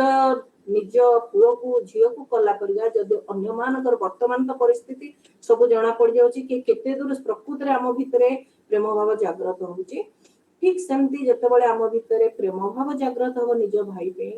ସେମାନଙ୍କୁ ଯେତେବେଳେ ଆମେ ସାହାଯ୍ୟ କରିବା, ସେଇଟା ହଉଛି ପ୍ରକୃତ ଥିଓସଫିକାଲ ଅର୍ଡର ଅଫ ସର୍ଭିସ। ସେଇ ସର୍ଭିସ ମାଧ୍ୟମରେ ବି ଆମେ ମହାତ୍ମାଙ୍କର ନିକଟତର ହେଇପାରିବା। ଆଉ ଥରେ ଏତେ ଡିଟେଲ କହିଲି, ଜଷ୍ଟ ଟିକେ ହିଣ୍ଟସ ଦେଲି କୋଉ କୋଉ ଉପାୟରେ ବ୍ରହ୍ମ ବିଦ୍ୟା ସମିତି ଆମକୁ ସାହାଯ୍ୟ କରିଛନ୍ତି କରିବା ପାଇଁ। ତାପରେ ଆମେ ଦେଖିବା ଆମ ମନରେ ପ୍ରଶ୍ନ ଆସିବ ଯେ ଏତେ ତ ବ୍ରହ୍ମ ବିଦ୍ୟା ସମିତି ଆମକୁ ସବୁ ଦେଲେ, ଆମେ ତ ବ୍ରହ୍ମ ବିଦ୍ୟା ସମିତିର ମେମ୍ବର ହୋଇଛୁ ବା ଯିଏ ନୁହନ୍ତୁ, ଆମ ମନରେ ଆସିବ ଯେ ଜଣେ ସାଂସାରୀ ଲୋକ, ଯେ ସାଧାରଣ ତେଲ ଲୁଣ ସଂସାର ଭିତରେ ଆମେ ରହିକି ଆମେ କଣ ସେମିତି ଆଧ୍ୟାତ୍ମିକ ଜୀବନ ଯାପନ କରିପାରିବୁ ନା ମହାତ୍ମାଙ୍କର ଶିଷ୍ୟ ହେବା ପାଇଁ ଯୋଗ୍ୟ ହେଇପାରିବୁ? ଆମ ମନରେ ପ୍ରଶ୍ନ ଆସିବ। ନିଶ୍ଚୟ ହେଇପାରିବା। ହେଇଛନ୍ତି ବି ବହୁତ ଲୋକ। ଆମେ ଆଟ୍ ଦି ଫିଟ୍ ଅଫ ମାଷ୍ଟରରେ ପଢିଲେ what man has done man can do। ଆମରି ପରି ଲୋକ ହେଇଛନ୍ତି, ଆଧ୍ୟାତ୍ମିକ ଜୀବନ ଯାପନ କରିଛନ୍ତି, ସଂସାର ମଧ୍ୟ କରିଥିଲେ। ଯୋଉମାନେ ସଂସାର କରିଛନ୍ତି ସେମାନେ କରିଛନ୍ତି। ଆମେ ଯଦି ପୁରାଣରୁ ଦେଖିବା ତ ବହୁତ ଉଦାହରଣ। ଆମର ଜନକ ଋଷି ବି ସଂସାରିକ ଥିଲେ, ତଥାପି ସେ ଋଷି ଜନକ ଋଷି ବୋଲି କୁହାଯାଏ। ଆମେ ପୁରାଣକୁ ଛାଡନ୍ତୁ, ମହାତ୍ମା ଲେଟରରୁ ମୁଁ କହୁଛି। ମହାତ୍ମା ଲେଟରରୁ ଯୋଡିଏ ବିଷୟ କହିବି। ମହାତ୍ମାଙ୍କ ଲେଟରରୁ, ମହାତ୍ମା ଜଣେ ଯିଏକି ଆମରି ପରି ସଂସାରୀ, ସିଏ ଏତେ ମହାତ୍ମା ବିଷୟରେ କିଛି ଜାଣିନାହାନ୍ତି, କିଛି ନାହିଁ, କିନ୍ତୁ ତାଙ୍କ କାମ ସିଏ ଏତେ ନିସ୍ୱାର୍ଥପର ଭାବରେ, ଅନାସକ୍ତ ଭାବରେ, ଯୋଉଟା କହନ୍ତି ଆସକ୍ତି ବିହୀନ କର୍ମ ବୋଲି, ଅନାସକ୍ତ ଭାବରେ ସିଏ ପୁରା ହୋଲ ଫ୍ୟାମିଲି ପାଇଁ, ଆଉ ତାଙ୍କ ଡ୍ୟୁଟି ଯୋଉ ଧର ଟିଚର ହୁଅନ୍ତୁ, ଲେକ୍ଚର ହୁଅନ୍ତୁ କି ଡାକ୍ତର ହୁଅନ୍ତୁ, ତାଙ୍କ ଡ୍ୟୁଟି ବି ଯୋଉ କରିଛନ୍ତି ନିସ୍ୱାର୍ଥପର ଭାବରେ, ତାଙ୍କର କାର୍ଯ୍ୟ ମହାତ୍ମାଙ୍କର ଦୃଷ୍ଟି ଆକର୍ଷଣ କରିଛି। ମହାତ୍ମା ଗୋଟେ ରାତିରେ ଯେତେବେଳେ ତାଙ୍କ ଡ୍ୟୁଟି ସରିଗଲା, ଧର ତାଙ୍କ ପୁଅ ଝିଅ ବାହାଘର ହେଇଗଲା, ତାଙ୍କ ଫ୍ୟାମିଲି ଡ୍ୟୁଟି ସବୁ ସରିଗଲା, ସେତେବେଳେ ମହାତ୍ମା ଗୋଟେ ରାତିରେ ଯାଇ ତାଙ୍କୁ କବାଟ ଠକ୍ ଠକ୍ ଠକ୍ ଠକ୍ କରିଛନ୍ତି। ସେ ସେଇଠୁ ବ୍ୟକ୍ତି ଜଣକ, ଭଦ୍ର ବ୍ୟକ୍ତି ଜଣକ କବାଟ ଦେଇଛନ୍ତି। ପିଲାବେଳେ ଅଟୋମେଟିକ ଜଣା ପଡିଯିବ ମହାତ୍ମା କଣ, କାରଣ ଉଜ୍ଜ୍ୱଳ ଚେହେରା, ଏତେ ଦୀପ୍ତିମନ୍ତ, ସେ ଜାଣିପାରିଛନ୍ତି ଜଣେ ମହାପୁରୁଷ କିଏ ଆସିଛନ୍ତି। ତାଙ୍କୁ ସେଠୁ କହିଛନ୍ତି, ମୁଁ ଆପଣଙ୍କ କାମରେ ବହୁତ ସନ୍ତୁଷ୍ଟ, ତେଣୁ ଆପଣ ବର୍ତ୍ତମାନ ମୋ କାମରେ ଟିକେ ଆସି ସାହାଯ୍ୟ କରନ୍ତୁ, ଆମ କାମରେ ସାହାଯ୍ୟ କରନ୍ତୁ। କଣ ନାଇଁ ଜ୍ଞାନ, ବ୍ରହ୍ମବିଦ୍ୟାର ଜ୍ଞାନ ପ୍ରଚାର କରିବା ପାଇଁ ତାଙ୍କୁ ଯାଇ କହିଛନ୍ତି। ତେଣୁ ଦେଖନ୍ତୁ, ସିଏ ଜାଣିନି ମହାତ୍ମା, ତାଙ୍କର କୌଣସି ଧାରଣା ନାହିଁ ସେ ବ୍ୟକ୍ତିଙ୍କର ଯେ ମହାତ୍ମା ଅଛନ୍ତି କି କଣ, କିନ୍ତୁ ଈଶ୍ୱରଙ୍କ ଉପରେ ଦୃଢ ବିଶ୍ୱାସ, କର୍ମର ନିୟମ ଉପରେ ବିଶ୍ୱାସ, ସେଥିପାଇଁ ସେ ନିସ୍ୱାର୍ଥପର କର୍ମ କରିଗଲେ। ତାଙ୍କ କର୍ମ ସରିଲା ପରେ ମହାତ୍ମା ନିଜେ ଯାଇ ଡାକିକି ଆଣିଲେ। ଆଉ ଗୋଟିଏ ଲେଟର ସେମିତି ଆମେ ସମସ୍ତେ ପଢିଛେ ମହାତ୍ମା ଲେଟରଟି। ସେ ଲେଟରରେ ମହାତ୍ମା ରେଡ କ୍ରସରେ କାମ କରିଥିବା ଜଣେ ନର୍ସ ତାଙ୍କର କାର୍ଯ୍ୟକୁ ଦେଖିଛନ୍ତି, ଦେଖିକି ତାଙ୍କ ପାଖକୁ ଗୋଟେ ଲେଟର ଲେଖିଛନ୍ତି। ସିଏ ବି ଭାରି ହାର୍ଟ ଟଚିଂ ଲେଟରଟି, ପଢି ଦଉଛି ଖାଲି। Are you ready to do your part in the great work of philanthropy? You have offered yourself for the Red Cross. But sister, there are sickness and wounds of the soul that no surgeon's art can cure. Shall you help us teach mankind that the soul sick must heal themselves? It is କେମିତି ଦେଖନ୍ତୁ, ନର୍ସର ଯୋଉ କାର୍ଯ୍ୟ, ତାଙ୍କର କାର୍ଯ୍ୟ ବି ମହାତ୍ମାଙ୍କର ଦୃଷ୍ଟି ଆକର୍ଷଣ କରିଛି। କାହିଁକି ନା ସେ ନିସ୍ୱାର୍ଥପର ଭାବରେ ସେବା କରୁଥିଲେ ଯୋଉ ରୋଗୀ ମାନଙ୍କର। ତେଣୁ ସେ କହିଲେ, ଯିଏ ବି ହେଲେ ତ ରୋଗୀ ମାନଙ୍କର ସେବା କରିପାରିବ, କିନ୍ତୁ ତମ ଭିତରେ ଯୋଉ କ୍ୱାଲିଟି ଅଛି, ତମେ ଯଦି ଆମ କାମରେ ସାହାଯ୍ୟ କରିବେ, ଯୋଉ ସୋଲ ହିଲ୍, ଯଦି ପ୍ରକୃତ ମୂଳ ତତ୍ତ୍ୱ ମାନବ ଜାଣିବ, ସିଏ ଆଉ ପ୍ରକୃତରେ ଆଉ ସଫରରେ ଏତେ ହବନି। କାରଣ ଆମେ ବେଶୀ ସଫର ରହୁଛି ସାଇକୋଲୋଜିକାଲ ସଫର ରହୁଛେ, କି ଆମର ଶରୀରର ନିୟମ ଜାଣୁନି, ପ୍ରକୃତିର ନିୟମ ଉଲ୍ଲଂଘନ କରୁଛେ, ଯୋଉଥିପାଇଁ ସଫର ରହୁଛେ। ମହାତ୍ମା ତାକୁ କହୁଛନ୍ତି, ତମେ ଯଦି ମୂଳ ତତ୍ତ୍ୱକୁ ତାଙ୍କୁ କହିବ, ତାହେଲେ ସୋଲ ହିଲ୍ ଆପେ ଆପେ ହେଇପାରିବ। ତେଣୁ ତମେ ସେଇ ଯୋଉ ଆତ୍ମାର ତତ୍ତ୍ୱ ଜାଣିଲା ପରେ ମଣିଷ ଆପେ ଆପେ ଯୋଉ ତାଙ୍କର ହିଲ୍ ହେଇଯିବ, ସେଇ ଜ୍ଞାନକୁ ପ୍ରଚାର କରିବା ପାଇଁ ତମେ ଆସିପାରିବ। ତେଣୁ ଏଇ ଯୋଡ଼ିଏ ଚିଠିରୁ ଆମେ ଜାଣିଲେ ମହାତ୍ମାଙ୍କ ଲେଟରରୁ, ଯେ ପ୍ରତ୍ୟେକ ଲୋକ ଯିଏ ସଂସାର ଭିତରେ ରହିକି ବି ନିସ୍ୱାର୍ଥପର କାର୍ଯ୍ୟ କଲେ, ସେମାନେ ମହାତ୍ମାଙ୍କର ଦୃଷ୍ଟି ଆକର୍ଷଣ କରିବେ। ତେଣୁ ଆମେ ଦେଖିବା ସାଂସାରିକ ଲୋକ କାହିଁକି କ୍ୱେଶ୍ଚିନ୍ ପଚାରିଲେ ଜଣେ ତେଲ ଲୁଣ ସଂସାରେ ବରଂ ଆମେ ବହୁତ ବଡ ଫିଲ୍ଡ ପାଉଛେ, ବହୁତ ବଡ ସୁଯୋଗ ପାଉଛେ କାମ କରିବାକୁ। ସିଏ ଆମର ଶାଶୁ ହେଇପାରେ, ଶ୍ୱଶୁର ହେଇପାରେ, ପୁଅ ହେଇପାରେ, ସ୍ୱାମୀ ହେଇପାରେ, ଆମ ଘରେ ଆମକୁ ସାହାଯ୍ୟ କରିବା ଲୋକ ହେଇପାରେ, ଆମର କର୍ମକ୍ଷେତ୍ରରେ ହେଇପାରେ, ଆମେ ଡାକ୍ତର, ଇଞ୍ଜିନିୟର, ଟିଚର କି ଯେକୌଣସି ବ୍ୟବସାୟ ଯାହା ବି କରୁ ସବୁ କିଛି ଏଇ ସଂସାରରେ ଆମେ ରହିକି କରିବା। ଆଉ ସବୁ ଯେକୌଣସି କାମରେ ସାହାଯ୍ୟ କରିବାର ମନୋବୃତ୍ତି ଆଉ ନିଃସ୍ୱାର୍ଥପର ଭାବ ରହିଲେ ଆମେ ନିଶ୍ଚିନ୍ତ ଭାବରେ ତାଙ୍କର ଦୃଷ୍ଟି ଆକର୍ଷଣ କରିପାରିବା। ତେଣୁ ଗୋଟେ ଫ୍ୟାମିଲି ମେମ୍ବରକୁ କାହିଁକି ବହୁତ ସୁଯୋଗ ମିଳେ, ଫ୍ୟାମିଲି ଭିତରେ ଆମର ସବୁ ବାଧା ପ୍ରତିବନ୍ଧକ ଦୁଃଖ ସୁଖ ଲାଗି ରହିଛି। ଏଇ ଭିତରେ ଆମେ ଯଦି ସହ୍ୟ କରି ଧୈର୍ଯ୍ୟର ସହିତ ଆମର କାମ ଠିକ ଭାବରେ ଅନାସକ୍ତ ଭାବରେ, ଆସକ୍ତ ହେଇକି କଲେ ତ କିଛି ଫାଇଦା ନାହିଁ, ପୁଣି ଯୋଉ କଥା ସେଇ କଥା କର୍ମ ବନ୍ଧନରେ ଘାରି ହେଇକି ଆସିବା। ଆଉ ପୁଣି ପୁଅ ମତେ ପଚାରିଲାନି, ବୋଉ ମତେ ଏମିତି କଲା, ମୁଁ ଏତେ କଲି ମୋ ଝିଅର କି ପୁଅର, ଚାଲିବ ତାପରେ ଷ୍ଟୋରି ସବୁ ଚାଲିବ। ତେଣୁ ଆମେ ଯଦି ରିଅଲି ଆମେ ଭାବିବା, ଆମେ ଯଦି କୋଉ ବହି ଲଜ୍ ଅଫ୍ ହାୟର ଲାଇଫ ଆନିବେଶନର ସେଥିରେ କଣ ଲେଖିଥିଲେ, ଯଦି ସ୍ୱାମୀ କି ଭଲ ପାଉଛ ଆଜ ଏ ସୋଲ ଗୋଟେ ଆତ୍ମା ରୂପରେ ଭଲ ପାଅ, ପୁଅକୁ ଯଦି ଭଲ ପାଉଛ ଆତ୍ମା ରୂପରେ ଭଲ ପାଅ। ତମେ ଭାବ ଯେ ସମସ୍ତେ ଗୋଟିଏ ଗୋଟେ ଆତ୍ମା, ମତେ ଆତ୍ମା ଗୁଡିକ ଦିଆଯାଇଛି ତାଙ୍କର କାର୍ଯ୍ୟ କରିବା ପାଇଁ, ସେଇ ଆତ୍ମା ଭାବରେ ତାଙ୍କୁ ଦେଖି ମୁଁ କାମ କରିବି, ତାହେଲେ ଆମ କାମ ଗୁଡାକ ନିଶ୍ଚୟ ଭଲ ହବ। ଆଉ ଯଦି ଆତ୍ମା ରୂପରେ କରିବା ଆମକୁ ଏତେ କଷ୍ଟ ହବନି, କିଏ କେତେବେଳେ ଆମକୁ ଯଦି ଖରାପ କଲା, ପ୍ରେଜ ନ କଲା, କୋଉଠି କଣ କଲା କହିଲେ ଆମକୁ ଆଉ କଷ୍ଟ ଲାଗିବନି। ତେଣୁ ଆମେ ଜଣେ ସଂସାରୀ ବେଶ ଭଲ ଭାବରେ ନିଃସ୍ୱାର୍ଥପର କାମ କରିକି ମହାତ୍ମାଙ୍କର ଦୃଷ୍ଟି ଆକର୍ଷଣ କରିପାରିବ। ସେଇ ଆଜି ଏଇ ଘୋର ସଙ୍କଟ ସମୟରେ ଆମେ ଦେଖୁଛେ କେମିତି ଡାକ୍ତର ମାନେ ସାହାଯ୍ୟ କରୁଛନ୍ତି, ନର୍ସ ମାନେ କରୁଛନ୍ତି ଏବଂ ବିଜନେସ ମ୍ୟାନ କରୁଛନ୍ତି, ଧନୀ ଲୋକମାନେ ପଇସା ଦେଇଛନ୍ତି। ଆମେ ଦେଖୁଛେ ଆମର ଭାଇ ମାନେ ଅକ୍ସିଜେନ ସିଲିଣ୍ଡର ନେଇ ନିଜର ଜୀବନକୁ ବି ବାଜି ଲଗେଇଲା ପରିଆ କରି ଘରେ ଘରେ ନେଇ ଅକ୍ସିଜେନ ସିଲିଣ୍ଡର ପହଞ୍ଚଉଛନ୍ତି, ଖାଦ୍ୟ ରାନ୍ଧିକି ବି ଦଉଛନ୍ତି, ବହୁତ କିଛି ସାହାଯ୍ୟ କରୁଛନ୍ତି। କାହିଁକି ନା ତାଙ୍କ ଭିତରେ ସେଇ ପ୍ରେମ ଭାବ ଜାଗ୍ରତ ହେଇଛି। ଯୋଉଠି କରୋନା ହେଇଛି ସେମାନଙ୍କ ଫ୍ୟାମିଲି ଖାଇବାକୁ ପାଉନାହାନ୍ତି, କିଛି ନାହିଁ। ତେଣୁ ସେମାନେ ଘର ଘର ବୁଲି ବୁଲିକିରି ହସ୍ପିଟାଲ ଯାଇ ଆମେ ଦେଖିବା ଆମ୍ବୁଲାନ୍ସ ଡ୍ରାଇଭର କଥା ପଢିଲେ ଭାବନ୍ତୁ ତାର କଣ ନିଃସ୍ୱାର୍ଥପର କାମ ନାହିଁ। 500 ଲୋକଙ୍କୁ ନେଇ ସାରିଲା ପରେ ସେ ଲାଷ୍ଟ ତାର ବି ଜୀବନ ଗଲା। ଯିଏ ଆମର ସଂସାରରେ ଦାହା କରୁଛି ଲୋକଟି, ତାର କଣ ନିଃସ୍ୱାର୍ଥପର ଭାବ ନାହିଁ। ଆଉ ଯାହାର ଆମେ ହୁଏତ ଷ୍ଟଡି କରିବାନି କାହାର କେତେ ଦୂର ନିଃସ୍ୱାର୍ଥପର ଭାବ ଅଛି, ଷ୍ଟଡି କରିବା ଲୋକ ଯିଏ କରିବେ, ଗାଇଡ କରିବା ଲୋକ ସିଏ କରିବେ, ସିଲେକ୍ଟ କରିବା ଲୋକ ସିଏ ବି କରିବେ। କିନ୍ତୁ ଆମେ ଯେତିକି ଆମ ଆଖିରେ ଷ୍ଟଡି କରୁଛେ ଆଜିର ସଂସାରରେ ବହୁତ ଲୋକ ନିଃସ୍ୱାର୍ଥପର ସେବା କାର୍ଯ୍ୟ କରିଚାଲିଛନ୍ତି ଏହି ସଂସାର ଭିତରେ ରହି। ସେ ଡାକ୍ତର, ଟିଚର, ନର୍ସ ଯିଏ ବି ହୁଅନ୍ତୁ, ଆମେ ଆମର ପ୍ରଶାସନ ଦେଖନ୍ତୁ, ପୋଲିସ ଦେଖନ୍ତୁ, ବର୍ତ୍ତମାନ ତ ବହୁତ ମାନେ ତତ୍ପରତାର ସହିତ ସେ ତାଙ୍କର କାର୍ଯ୍ୟ କରୁଛନ୍ତି। ଆମେ ନେଗେଟିଭ ଦେଖିବାନି କେତେ ଜଣ କରୁନାହାନ୍ତି, ଆମେ ଦେଖିବା କେତେ ଜଣ ଅଣ୍ଟା ଭିଡି କାମ କରୁଛନ୍ତି, ଯାଉଛନ୍ତି ଷ୍ଟେଜ ଉପରେ ରହିକି। ଆମେ ଘରୁ ବାହାରୁନେ, ପରିବା ଆଣିବାକୁ ଗଲା ଡର ମାଡୁଛି, ବାହାରକୁ ଯାଉ କାହିଁକି ନା ଆମକୁ କରୋନା ହେଇଯିବ, କିନ୍ତୁ ସେମାନେ ନିଜ ଜୀବନକୁ ଉତ୍ସର୍ଗ କରିଛନ୍ତି ଅନ୍ୟମାନଙ୍କ ପାଇଁ। ତେଣୁ ଯିଏ ପ୍ରକୃତରେ ନିଃସ୍ୱାର୍ଥ ଭାବରେ କରିବ, ତେଣୁ ସିଏ ଯାଇକି ତାଙ୍କର ଦୃଷ୍ଟି ଆକର୍ଷଣ କରିବ ମହାତ୍ମାଙ୍କର। ତାପରେ ଆଉ ଗୋଟେ କ୍ୱେଶ୍ଚିନ୍ ହଉଛି, ଶିଷ୍ୟ ହେବାକୁ ହେଲେ ବିଦ୍ୟାର୍ଥୀକୁ କଣ, ଯଦି ଆମେ ଜାଣିଲେ ଯେ ହଁ ଜଣେ ସଂସାରୀ ବି ମହାତ୍ମାଙ୍କର ନିକଟତର ହେଇପାରିବ ବା ଶିଷ୍ୟ ହେବାକୁ ଯୋଗ୍ୟ ହବ, ବର୍ତ୍ତମାନ ଆସିଲେ ଶିଷ୍ୟ ହେବାକୁ ହେଲେ ଆମକୁ କଣ ସବୁ କରିବାକୁ ହବ। ତେଣୁ ଆମେ ପ୍ରଥମ ଜାଣିଲେ ଯଦି କାହାର ଶିଷ୍ୟ ହବ, ମହାତ୍ମାଙ୍କର। ଯାହାଙ୍କର ଶିଷ୍ୟ ହବା ତାଙ୍କ ଉପରେ ଯଦି ସିନା କାର୍ଯ୍ୟ କରିବା ସେ ଆମକୁ ଶିଷ୍ୟ ରୂପେ ଗୃହୀତ କରିବେ, କାରଣ ମହାତ୍ମା କହିଛନ୍ତି ତାଙ୍କର କୌଣସି ଫେଭରାଇଟ ନାହିଁ। ମୋ ଭାଇର ପିଲା, ମୋ ଭଉଣୀର ପିଲା, କିଏ ଧନୀ କିଏ ଗରିବ ଏମିତି କିଛି ନାହିଁ। ସେ କହିଲେ କୌଣସି ବ୍ୟକ୍ତିକୁ ଶିଷ୍ୟ କରିବା ମୋ ଉପରେ ନିର୍ଭର କରେନି, 100% ନିର୍ଭର କରେ ସେଇ ବ୍ୟକ୍ତି ଉପରେ। କାହିଁକି ନା ଯିଏ ନିଜକୁ ପ୍ରିପେୟାର କରିବେ ସିଏ ମହାତ୍ମାଙ୍କର ଶିଷ୍ୟ ହେବେ। ତେଣୁ ମହାତ୍ମାଙ୍କର ଶିଷ୍ୟ ହବାକୁ ହେଲେ ଆମକୁ ପ୍ରଥମ କଣ ଦରକାର, ଯେମିତି ନିଃସ୍ୱାର୍ଥପର ସେବା। ନିଃସ୍ୱାର୍ଥପର ସେବା କରିବା ପାଇଁ ଆମେ କହିଦେବା ଆମେ ନିଃସ୍ୱାର୍ଥପର ସେବା କରୁଛୁ। ଧର ମୁଁ ଏଇ ଉଦାହରଣ ଦେଲି, ଆମ ଭିତରେ ନିଃସ୍ୱାର୍ଥପର ସେବା କଲା ବେଳେ ଯେହେତୁ ଆମେ ଜ୍ଞାନୀ ନୁହନ୍ତି, ଆମ ଭିତରେ ଏତେ ଜ୍ଞାନର ଉନ୍ମିଳନ ହେଇନି, ବେଳେ ବେଳେ ଆମର ଯଦି ମୋଟିଭ ଭଲ ଅଛି ଫିର ବି ଆମେ କଣ କରୁଛେ, ବେଳେ ବେଳେ ଏମିତି କାମ କରୁଛେ ଯୋଉଟା ଅନ୍ୟକୁ ହର୍ଟ ହଉଛି। ତେଣୁ ନିଃସ୍ୱାର୍ଥ କାମ କରିବାକୁ ହେଲେ ଆମକୁ ପ୍ରଥମ ପଦକ୍ଷେପ अध्ययन ज्ञान निहाती आवश्यक ज्ञान नथिले आपण सेवा कार्य करें डाक्तर कि आम देखुचे जो मैंने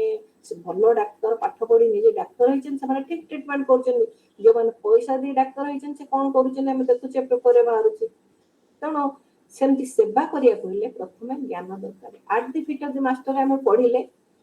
जे तमे जदि एई पथरे जीवाकू चाहूच बहुत किछि ज्ञान अछि आ तुमको से ज्ञान आहरण करबा दरकार बा जानिबा दरकार जेते जेते ज्ञान तमे जानिबो सेते विज्ञचित भाबरे तमे सेवा करि परिबो जेते ज्ञानर अधिकारी हबो तमे सेते विज्ञचित भाबरे सेवा करि परिबो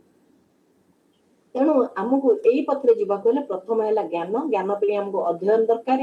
आम देखिले ब्रह्म विद्यार अनेक बही अच्छे जहाँ को आम अध्ययन करवा कि जेकोसी संस्थार बही अच्छी सब ताको जब अध्ययन करवा ताले आमे आगु को बढ़ी पारिबा मार्जित निजको शुद्धभूत करवा आगु बढ़िया पे हमको दरकार साहस दृढ़ इच्छा शक्ति धैर्य ये सब दरकार कहीं एतिक नथिले ये हूँ कंटकमय पथ जो कहती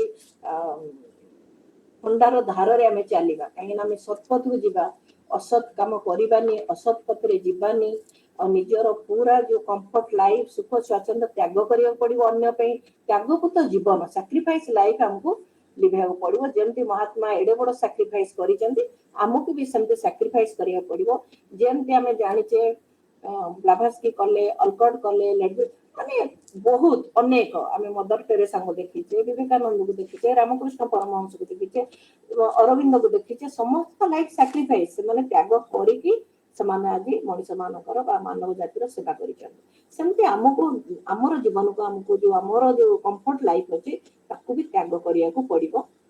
तेणु त्याग करिया पत्रे आम निजको मार्जित करिया पड़िबो खाली त्याग करिया बोली कि मार्जित करिया बोली गोटे गोटे काम नहीं साइमल्टेनियसली आमर चलिबो तेणु आम निजको सब सेल्फ ऑब्जर्वेशन रखिबा आत्मनिरीक्षण करवा मो भीतर केते राग अच्छी मो भीतर केते हिंसा भाव अच्छी मो भीतर केते पाइबार आशा अच्छी मु कहली मते भल कहबे मु ताको सहाय्य कली सी मते सहाय्य करिवो ए जो आमर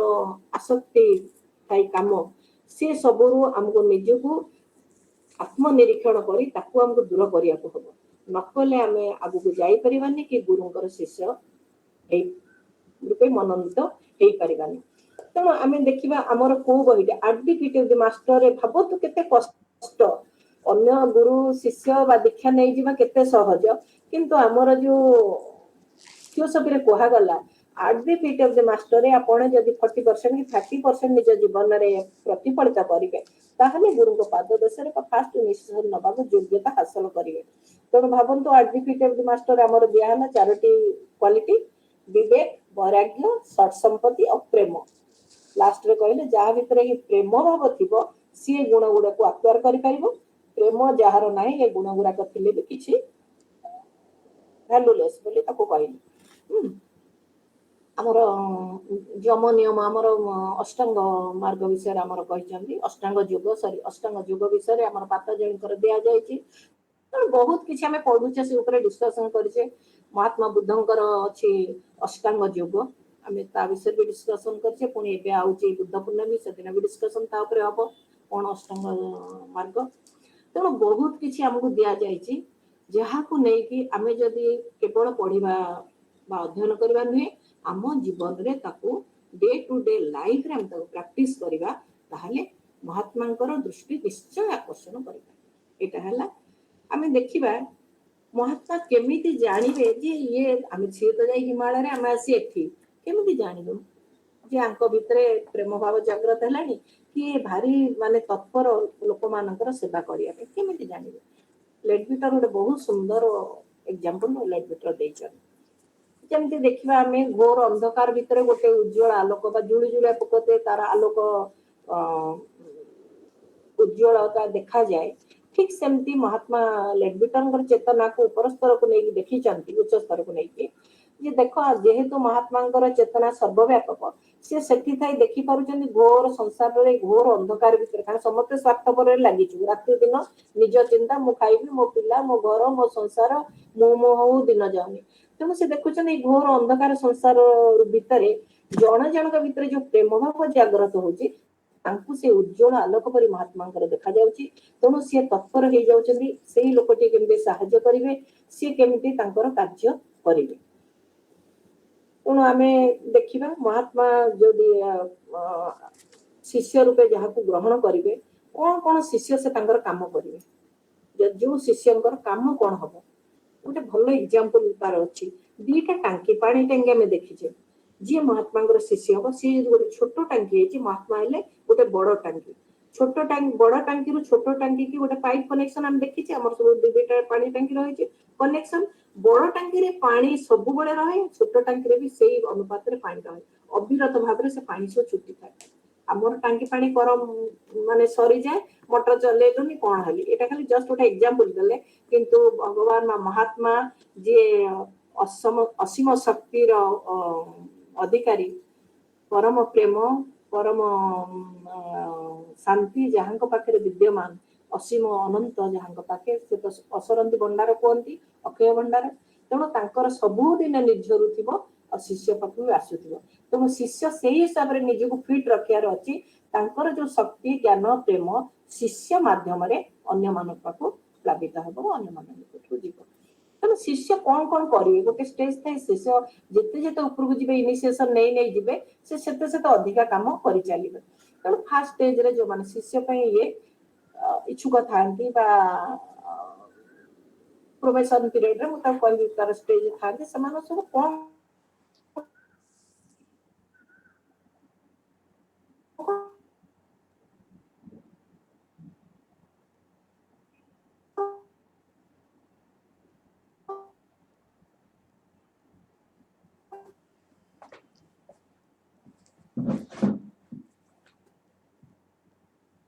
କାମ ଗୋଟେ ଗ୍ରହଣ କରିପାରିବେ, ନିଜ ଭିତରେ କରିପାରିବେ ଏବଂ ଅନ୍ୟମାନଙ୍କ ଭିତରେ ବି କରିପାରିବେ। ଏଇ ଜ୍ଞାନର ପ୍ରଚାର କରି ଥଟ୍ ଦେଇ ବା ବିଭିନ୍ନ ଷ୍ଟଡି କ୍ଲାସ କରି କାହାକୁ ବହି ଦେଇ ଆଧ୍ୟାତ୍ମିକ ଶକ୍ତି ଜାଗରଣ କରିପାରିବେ। ଯାହା ଭିତରେ ସେ ଯୋଉ ଶକ୍ତି ଟିକେ ଅଛି, ଆମେ ଜାଣିଛେ ଯାହା ଭିତରେ ଟିକେ ପ୍ରେମ ଭାବ ଅଛି ତାକୁ କେମିତି ଜାଗରଣ କରିବା, ଯାହା ଭିତରେ ଚିଚିଡା ଗୁଣ ଅଛି ତାର ଅପୋଜିଟ କ୍ୱାଲିଟି ଶାନ୍ତ ପ୍ରକୃତି କେମିତି ଜାଗରିତ କରିବା, ଆମ ସମସ୍ତଙ୍କୁ ଜଣା ଅଛି କିଏ କେତେ ଦୂର କରିପାରୁଛି, ସେଇଟା ହଉଛି କଥା। ତାପରେ ହଉଛି ଦରିଦ୍ର ଅସହାୟ ରୁଗ୍ଣ ମାନଙ୍କୁ ହେଲ୍ପ କରିବା। ମୁଁ ଆଉ ଏଠି ଡିଟେଲ କହିବିନି, କାହିଁକି ନା ମତେ ପୁଣି ଆହୁରି ବଡ ଚାପ୍ଟରଟା ଏଠି ସାରିବାର ଅଛି। କେମିତି ଆନିବେଶାନ୍ତ ରୁଗ୍ଣ ବା ଯାଇକି ପେସେଣ୍ଟ ମାନଙ୍କର ସେବା କରୁଥିଲେ ରାତିରେ ଶୋଇଲା ବେଳେ, ସେ ଶିଷ୍ୟା ଥିଲେ ଗୁରୁଙ୍କର। ତେଣୁ ଆମେ ଯଦିଓ ସେମିତି ଆଷ୍ଟ୍ରାଲି ଯିବାନି, ଫିଜିକାଲି କରିବାର ଅଛି। ଯିଏ ଯୋଉ ସାମ୍ନାରେ ଯେତେବେଳେ ଆମକୁ ସୁଯୋଗ ମିଳିବ ତାକୁ କଦାପି ହାତ ଛଡା ଦବାନି, ସେ କାମ କରିବାକୁ ଆମକୁ ପଡିବ। କୋଉଠି ଫିଜିକାଲି କରିବାକୁ ପଡିବ, ମେଣ୍ଟାଲି ଥଟ୍ ଦେଇକି କରିବାକୁ ପଡିବ। ଯୋଉମାନଙ୍କର ଆଷ୍ଟ୍ରାଲ ଡେଭଲପମେଣ୍ଟ ସେ ବି ତାକୁ କରିବେ। ତାପରେ ମୃତ ବ୍ୟକ୍ତି ମାନଙ୍କୁ ମଧ୍ୟ ସାହାଯ୍ୟ। ଦେଖନ୍ତୁ ବର୍ତ୍ତମାନ କରୋନା ସମୟରେ କେତେ ଫ୍ୟାମିଲି, ଗୋଟେ ଗୋଟେ ଫ୍ୟାମିଲି ଆମେ ଦେଖୁଛେ ତାଙ୍କର ପୁରା ନିଶ୍ଚିନ୍ତ ହେଉଛି, ଖାଲି ମାଟିଏ ରହିଛି, କାହାର ଗୋଟେ ପିଲାଟିଏ ରହିଛି, କେତେ କଣ ନା ହେଇଛି। ତେଣୁ ଏ ସମୟରେ କେମିତି ଥଟ୍ ଦିଆଯିବ, ଯିଏ ମୃତ ହେଇଛନ୍ତି ତାଙ୍କୁ ଦିଆଯିବ, ଯୋଉମାନେ ପରିବାରରେ ରହିଛନ୍ତି ତାଙ୍କୁ ଦିଆଯିବ, ଯୋଉମାନେ କରୋନାରେ ସଫର ରହିଛନ୍ତି ତାଙ୍କୁ ଦିଆଯିବ। ବହୁତ କିଛି ଅଛି ଯୋଉଟା କି ବ୍ରହ୍ମ ବିଦ୍ୟାର ପୁସ୍ତକରେ ମାନେ ପୁରା ପ୍ରାଞ୍ଜଳ ଭାବରେ ବର୍ଣ୍ଣନା କରାଯାଇଛି କେମିତି ଦିଆଯିବ। ତେଣୁ ଜଣେ ଶିଷ୍ୟ ତାର ଫରମୋଷ୍ଟ ଡ୍ୟୁଟି ହଉଛି, ମୋଷ୍ଟ ଇମ୍ପୋର୍ଟାଣ୍ଟ ଡ୍ୟୁଟି ହଉଛି ଅନ୍ୟକୁ ଥଟ୍ ମାଧ୍ୟମରେ ସାହାଯ୍ୟ କରିବା। ତେଣୁ ବର୍ତ୍ତମାନ ସେମିତି ବି ସାହାଯ୍ୟ କରିପାରିବେ। ଆହୁରି ବୈଜ୍ଞାନିକ ମାନଙ୍କୁ ବର୍ତ୍ତମାନ ଆମ ଭିତରେ କେମିତି ହଉଛି, ଭଗବାନ କୋଉ ଡାକ୍ତର କି ସାଇଣ୍ଟିଷ୍ଟ କେମିତି ଗୋଟେ ଔଷଧ ଉଦ୍ଭାବନ କରିଦିଅନ୍ତେନି, ଯେ କେମିତି ଆସିଯାଆନ୍ତା ଔଷଧ ଆମର ମାର୍କେଟକୁ, ଲୋକମାନେ ଭଲ ହେଇଯାଆନ୍ତେ। ଆମ ସମସ୍ତଙ୍କ ଭିତରେ କୋଶ୍ଚିନ୍ଟି ଜାଗ୍ରତ ହଉଛି, ପ୍ରଶ୍ନଟି ଆମେ ସମସ୍ତେ ବ୍ୟାକୁଳ ହଉଛେ। ତେଣୁ ଏଇ ବ୍ୟାକୁଳତାରେ ଯେତେବେଳେ ଜଣେ ପ୍ରାର୍ଥନା କରେ, ଯେତେ ଜଣେ ଥଟ୍ ପଠାଏ ଯେ ସେଇ ସାଇଣ୍ଟିଷ୍ଟ ମାନଙ୍କ ଭିତରେ ତାଙ୍କର ଧୀ ଶକ୍ତି ଜାଗ୍ରତ ହଉ, ତାଙ୍କର କେମିତି ଆସିଯାଉ ଏ ମେଡିସିନ ବାହାର କରନ୍ତୁ, ଯେ କରୋନା କେମିତି ଆଉ ବ୍ୟାପିବନି ବା କରୋନାରୁ ରୋଗ ମୁକ୍ତ ହବ ସେଇଟା। ତାପରେ ଆମେ ଆହୁରି ଜାଣିଛେ ବହୁତ ଟେକ୍ନିକ ଅଛି, ବମ୍ ବ୍ଲାଷ୍ଟ କୋଉଠି ହଉଛି, ଯୁଦ୍ଧ କୋଉଠି ହଉଛି, କୋଉ ଜାଗାରେ କଣ ହଉଛି, ତାକୁ ଶିଷ୍ୟମାନେ କେମିତି ସବୁ ଯାଇ ରକ୍ଷା କରୁଛନ୍ତି। କୋଉଠି ଟ୍ରେନ ଆକ୍ସିଡେଣ୍ଟ ହବାକୁ ଥିବ, ଶିଷ୍ୟମାନେ ଯାଇ ରକ୍ଷା କରନ୍ତି। ଆମେ ଯଦି ଯୋଉମାନେ ପଢିଛନ୍ତି ଇନଭିଜିବୁଲ ହେଲ୍ପର ବହିଟି, ଯୋଉମାନେ ପଢିଥିବେ ଇନଭିଜିବୁଲ ହେଲ୍ପର ବହିଟି, ସେମାନେ ଜାଣିପାରିବେ ଯେ ଶିଷ୍ୟମାନେ କେତେ କେତେ ଉପାୟରେ ସାହାଯ୍ୟ କରନ୍ତି। ବର୍ତ୍ତମାନ ଆମେ ଆସିବା ଶିଷ୍ୟତର ପଥ ବା ମାର୍ଗ। ଆମେ ଦେଖିବା ଶିଷ୍ୟ କଣ, କେମିତି ହବା, କୋଉ ଉପାୟରେ ହବା, କେତେ ପ୍ରକାର ଶିଷ୍ୟ, ସେ ବିଷୟରେ आमे एबे आलोचना करिबा। आमे शिष्य आमर देखिले प्रथमे इनिशिएशन नवा प्रभु आमर तीनोटी रहिछि स्टेज। गोटे होछि प्रोबेशनरी जोटा कहउछन्ती परीक्षमाण, आ गोटे होछन्ती एक्सेप्टेड डिसाइपल जोटा कहंती गृहीत शिष्य, आ गोटे हेले सन ऑफ द मास्टर बा तांकर पुत्र रूपे से करिवे। कोन प्रोबेशन कोन पुनी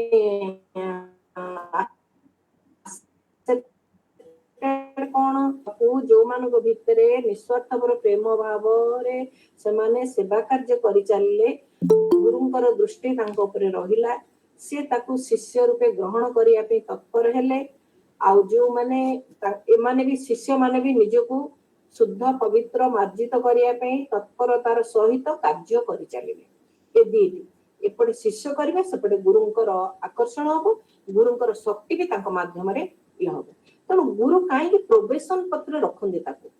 कारण शिष्य वर्तमान गोटे स्टेज को आसी नांती, फसी जिबार चांस अछि कि स्वार्थपरता भाव जागृत होबार चांस अछि। सेति पई शिष्य को वर्तमान प्रोबेशन बा परीक्षा मान ताकू महात्मा परीक्षा करिवे। महात्मा करिवे तांकर जन शिष्य को तत्वबंधन रखिवे, शिष्य को चार्ज देबे जे तमे ता ऊपर नजर रख से कोन कोन करूची केमिति करूची। जब से भितरे शिष्य र भितर मणी आसी गला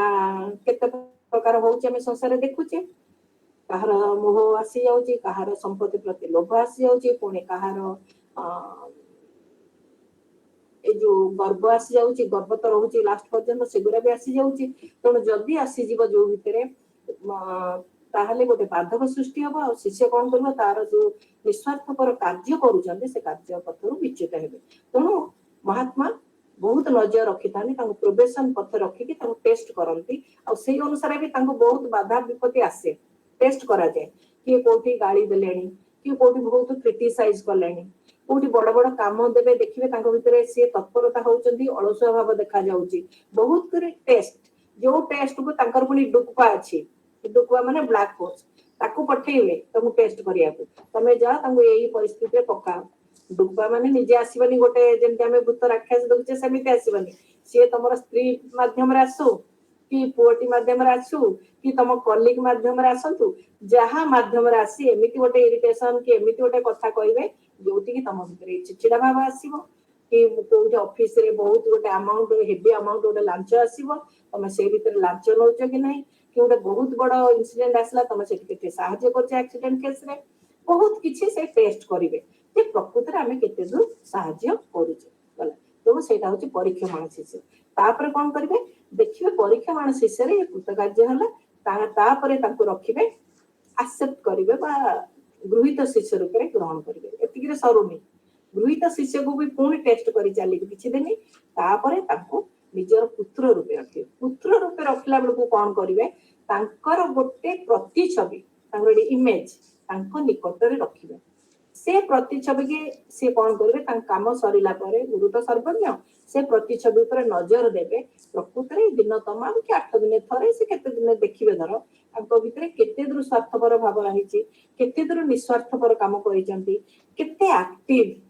सब किछि तांकर से मार्क करिवे। सेति पई सन ऑफ द मास्टर हेला बेले से तांको बहुत तत्वबधान में रखिबे। काहे तो करंती कारण महात्मा जो शक्ति अखंड शक्ति क्षमता सी जेतबेले शिष्य माध्यम रे दबाकू चाहउचंती अन्य मानव पाखु, आमे मन रे प्रश्न अछि महात्मा के डायरेक्ट दउ नांती। केनाल रो जदी डायरेक्ट प्राणी जीव गोटे बिल को जोटी खेती होउची बा धान गछ रहिची कि जे कोनसी गछ होइची कोन हबो बोई जीव आ सेटा किछ रहिबनी। तेणु केनाल जो माने गाँ रे देखिथिबे जमीबाड़ी चाष से तो सरू सरू सब केनाल हेता सरू सरू सीमेंट रे कार माटी रे एमते हेता जो कि प्रति गछ मूल को ता कहंती हिड केरी केरी की जाय थाए। ठीक सेमती समस्त पाखे पहुंचे भगवान जो महात्मा जो शक्ति आमे ताको डायरेक्ट ग्रहण करि परिबा।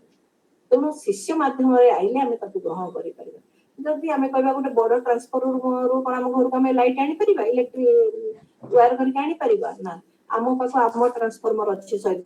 नगर सेठू पुणी आम सामने खुंटी रही आम घर मेन मीटर रही मेन मीटर आम घर भर लाइन आसूची जेमिति एक्जाक्ट सेमती महात्मा शक्ति एते पावरफुल से विभिन्न माध्यम देकी अन्य मानव निकट रे जाई के पहुंचुची से माध्यम दरकार तेणु से जो शिष्य को माध्यम करिवे तांकर शक्ति देबे जेमिति कि से शक्तिर अपचय न हो कारण तांको पाखे एते टाइम नाही शक्ति देबे तांको गाइड करिवे पुणी ए अपचय हबो सेटा तांको पाखे हुएनी तेणु से बहुत केयरफुली शिष्य ग्रहण करନ୍ତି बहुत जत्नशील होती शिष्य नबा तेणु ए तीनटारे जदि जने शिष्य पास कले कृतकार्य हेले तापर तांको इनिशिएशन बा दीक्षा दिया जिवो देखंतु ए दीक्षा और संसार दीक्षा पैसा तोई दे दीक्षा तेणु ए दीक्षा नेला बेले शिष्य निजे नेबेनी ए जो महात्मा माने अछंती हमर हिमालय रे बा सत ऋषि संघर सभ्य माने जो महात्मा चूज करथिबे से महात्मा सहित दी जन महात्मा तांको रेकमेंड करिवे देखंतु केते कथा दी जन करिवे तापरे जाई कि किए दिबे जे हेड अछंती सनत कुमार किए तांको दीक्षा देबे कोठी ये कोन आसीबे एठी हमर वर्ल्ड रे दबा को एक पृथ्वी की ना से एस्ट्रल बॉडी रे तांको निया जिवो से एठी सोइथिबे शिष्य किछि जानिबेनी तांको तांकर सोइथिबा समय रे कामना शरीर तांकर स्थूल शरीर ठारू सेपरेट हम जानिचे कामना शरीर पढ़िचे शरीर विषय तो कामना शरीर रे से जाई सेठी पहुंचीबे तांको दी जण मास्टर बा महात्मा नै कि जिबे सेठी सनत कुमार तांको दीक्षा देबे देखंतु दीक्षा दबा गुरु कोनी कोन होय दीक्षा जस्ट नबा गुरु तांको गोटे पूर्ण से टोरे टेस्ट करा हबो जे तांको से तो सेतबेले पूरा लाइफली थिबे माने जेहेतु महात्मांकर सब महात्मांकर प्रेजेंस सब किछि जळ जळ तांको देखा जाउथिबो आम ऊपर एटी मु भी कहूची कल्पनातीत सब किछि बही पढ़ी कि थियोरिटिकल किंतु सेठी सब जाक प्रैक्टिकल थिबो से जगह कोन हेतिबो जे तांको देखै दिया जिवो तांको जीवन जने चिर शत्रु जे कि माने अकथनीय अत्याचार तांको प्रति करिसंती जोटा कि सहय परिवार नहे जे अति घृणित जोटा कहंती से इंसिडेंट तांको देखैबे सेही लोकटी तांको मारिचे कि तांको टॉर्चर करछि कि जहां भी हो देखैबे सती बेले सेही लोकटी पण तांको पानी मागुची साहाय्य मागुची मते पानी टिके दियो जदि बिना विधारे बिना किछि भावना रे तांको पूरा नै कि पानी देले सेठी टेस्ट से पास कले सेठी तांको दीक्षा दियाबो फर्स्ट प्रथम दीक्षा बा फर्स्ट इनिशिएशन को आजे सेठी तांको मार्क करबे जांको भितरे टिके भी कोनोसी जंतु खराब भावना कि जो प्रतिक्रिया परायण रो भावना प्रतिशोध नबार भावना किछि भी नथिबो ताहले ताको सेठी दीक्षा दियाबो एलार प्रथम दीक्षा सेमती दियाहबो एटा कोड देला प्रथम दीक्षा दिया हे गला प्रथम एस्ट्रल बॉडी रे द्वितीय दीक्षा दिया हे जीवो लोअर मेंटल रे तृतीय दीक्षा सेमती देबे हायर मेंटल रे चतुर्थ दीक्षा दिया हबो तांकर बुद्धिक लेवल रे पंचम दीक्षा आत्मिक लेवल से निजे निजे नेबे पंचम दीक्षा नेला बेले से निजे जानि जे गुरु कई में ताको आउटिए कहचे से एकुटिया से ही गुरु से ही यूनिवर्सल लाइफ सेही जगह रे सेही फील करबे जतबे फास्ट इनिशिएशन नौ जंती सेतबे तांको किछि मुहूर्त पे बा किछि क्षण पे यूनिवर्सल लाइफ सहित एकाकार हबार सुयोग महात्मा देबे बा से फील करबे जे सब जीवन सहित मो जीवन एका जीवन अखंड कदापि खंड नुहे केवल शरीर खंड बा रूप रे अलग अलग दिसले भी हमर समस्त जीवन तत्व एक से जगह रे ताको अनुभव करिवे रियलाइज करिवे तापर से अनुसार जतले फेरिबे से अनुसार से तांगर कार्य करिवे हमर कुहा गला एक रु पंचम दीक्षा नेला भितरे शिष्य को 10टी श्रृंखल रु मुक्त होबा को पड़िबो तनो प्रथम श्रृंखल हला कोन आत्मार देहात्म बोधर भ्रम आम सब भावने मोर तो आत्मा को बाधिला मत्स्य कहीदेला मो आत्मा को तो भोकरे छटपट हेले आम सब कौन ये आत्मा कौन देह को ही आत्मा सब सर्वस्व मानुचे आत्मा सर्वस्व ये जो भ्रम प्रथम से दूर हम ये शरीर गुराक अलग मु स्वयं आत्मा जे एते शक्तिशाली अखंड क्षमतार अधिकारी तापर आ गोटे डाउट हम संदेह तांको भितरे संदेह थिबो कर्म उपरे धर डिवाइन प्लान उपरे कि ईश्वर उपरे कि निजर आत्मशक्ति उपरे ए संदेह भी दूर हम आ अंधविश्वास जो ए कर्म पूजा कले मोर या हबो से व्रत कले या हबो विभिन्न अंधविश्वास पूरी रही छे सेतरु भी से क्षेत्र मुक्ति हेबे कोन तीनोटी श्रृंखला कोन हला प्रथम दीक्षा बेलको आत्मार देहात्म बोधर भ्रम संदेह अंधविश्वास आ ऊपर डिटेल जिबिनी कारण 10टा अछि कहिबो पुणी सेकंड थर्ड पळेला फोर्थ हैला विषय शक्ति को त्याग करिया पड़िबो शिष्य को ता भितरे क्रोधर लेस मात्र भाव रहिबनी क्रोध को भी त्याग करा जिवो रूपराग अरूपराग गर्व चिड़चिड़ा स्वभाव लास्ट पर्यंत फोर्थ इनिशिएशन जिबा बेलू चिड़चिड़ा भी थिबो चिड़चिड़ा स्वभाव लास्ट जेतबेले सी एकाकार हेला यूनिवर्सल लाइफ सहित हमर ए व्यक्ति जीवन विश्व जीवन सहित एकाकार हेबो सेतबेले अविद्या पळेबो मु आ से अलगा से जो भावता सेटा जो अविद्या तो 10टा पेटर्स कोन हैला मु आउथरे रिपीट कर दो जे आत्मा देहात्म बोधर भ्रम संदेह अंध विश्वास विषय शक्ति क्रोध रूपराग अरूपराग गर्व चिड़चिड़ा स्वभाव अविद्या तो एतक दूर करिया पड़ो ये सब गोटे गोटे क्लास हबार अछि किंतु आपको सब गोटे क्लास रे मते घंटा भितरे सारिया पड़िबो तेनु ए जो पांचटी दीक्षा निया जाए कौन से दीक्षा को कहा जाए प्रथम दीक्षा को हमर हिंदू माने कहंती प्रथम दीक्षा जो निया जाए तांको कुटी चक्र आ बुद्धिस्ट माने कहंती श्रोतकर्म सेकंड इनिशिएशन को कहंती बाहुदक बुद्धिस्ट माने कहंती सप्तदागामी थर्ड रे हमें हंस कहू हिंदू माने हंस परमहंस माने हंस थर्ड हंस बुद्धिस्ट माने ताको कहंती अनागामी फोर्थ होचंदी परमहंस से माने कहले अरहत फिफ्थ हेले अतीत बुद्धिस्ट माने कहले ताको असेक किंतु जेतबे थर्ड और फोर्थ को जिबे अनंत लेवल को जिबे सेतबे विराट बड़ परीक्षा ता हुए जे सेटा कोनती घोर दुर्दिनर समय घोर अंधकार समय गुरु और ताको पाखरे रहिबे काहे कि ना गुरु शिष्य को चाहिए तमे उपलब्धि कर तुमे ही सब किछि विश्व जीवन गुरु आउ कि नुहे तम भीतर आत्मशक्ति ही तमर गुरु से हिसाब रे से तो अति गोटे ताको टर्चर करा जेमति कहा जाए जीसस क्राइस्ट को क्रूसविद्ध करा गला सेतबेले तांकर प्रियजन भी तांकर मिनिस्टर गले समस्त गले तांकर गुरु तांकर पाखे नथिले ठीक सेही मुहूर्त रे से ताको एकुटिया छाड़ी देबे शिष्य को शिष्य निजे फेस करबो सब निजे जानिबे जे मो होची से आत्मा मोर शक्ति से शक्तिर जागरण पे गुरु ताको छाड़ी देबे कहबे तमे निजे अनुभव करो तम गुरु ही तमर आत्मा से जो थर्ड रो फोर्थ जा फोर्थ इनिशिएशन बहुत सेतबे बंदी बहुत डेंजर समय सेती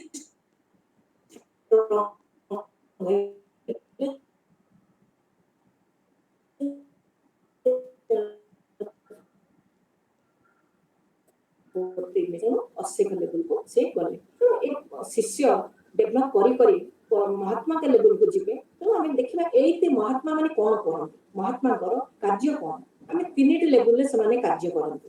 कोन फर्स्ट हैला धर्म काय संभोग काय निर्माण काय तीनटी काया बा शरीर धारण करंती से तो धर्म काय जे पूरा शरीर न थाए खाली ना दिया जायछि से यूनिवर्सल लाइफ से तो मर्ज हो जानती आ अवतार नेके आसंती समान जो माने मुख्य हिस्सा पर आउ जण हेले संभोग काय हमर कुआ जाय महात्मा बुद्ध से संभोग काय सारण धारण करिसंती ए वैशाख पूर्णिमा दिन बुद्ध पूर्णिमा दिन से वर्ष को थरे तांको शरीर धारण करी तांकर शिष्य मान को पृथ्वी वासी देखाना तापर ना निर्माण काय हला हमर महात्मा माने रखिछन निर्माण काय भगवती तांको शरीर को से निर्माण करी से तांकर रखिछंती ए समग्र पृथ्वीर उन्नति पे जे पर्यंत पृथ्वी रे मानव सभ्यता थिबो सेत पर्यंत से जगह रे रहिबे तेणु से निर्माण कायर पांचटी काम करूचंती कोन पृथ्वीर आभ्यंतरण शासन हमें जानिचे हिमालय रे करूचंती ए निर्माण कायर महात्मा माने कोन करूचंती देवता बा परिमानकर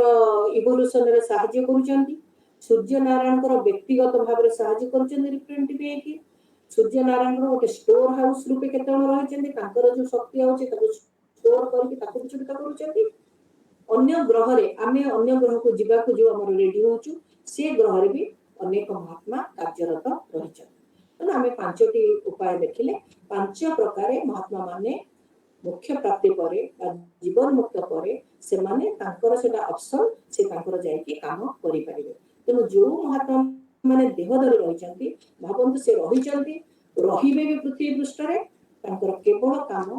मानवतार आध्यात्मिक उन्नति से से आप्राण उद्यम करुचंती से हिसाब रे आम मानक भी शिक्षा दउचंती आम मानकर केमिति आध्यात्मिक उन्नति हो से सतत चेष्टा करि चली कारण केवल आध्यात्मिक उन्नति रे ही मनुष्य शांति आनंद लाभ करिवो तो बिनु अंत बिनु अन्य गति ना no other path to go जो है से अन्वेषण गोटे ये लिखी जोटा कि आपण मान पढ़ुची जे लिखिले महात्मा कौन कहले सिद्ध पुरुष मानकर मनोभाव व्यक्त करिसंती निम्नलिखित भाषा अन्वेषण खाली सेटा जेहेतु इंपोर्टेंट लाइन अच्छे 5 मिनिट सेटा पढ़ि दोछि मोर भाई मानकर मुक्ति न हेबा पर्यंत मु चिर शांति रे रहिबाकू चाहे ना मु निजे निर्वाण सुख भोग करी मोर भाई मानकू दुख दुर्दशा रे पड़ी रहिबार देखि पारिबि नाही जो अज्ञान अंधकार रे मोर भाई माने असहाय अवस्था रे पड़ी रहिछंती ताहार दूरीकरण न हेबा पर्यंत मो शांति रे रही पारिबि नाही मोर मुक्ति मनुष्य जातिर मुक्तिर चेष्टा निमंते उद्दिष्ट अते मु जेउठारे अछि सेहिठारे रहिबि ओ मनुष्य जातिर सेवारे निजको नियोजित करिबि मनुष्य जातिर दुख कष्ट रे समवेदना अनुभव करिबा ओ सेही दुख कष्टर निराकरण लागि चेष्टा करिबा मोर कर्तव्य बोली मो मने करे समस्त मनुष्य जातिर मुक्ति पर्यंत मु एही कर्तव्य करिजिबि तेणु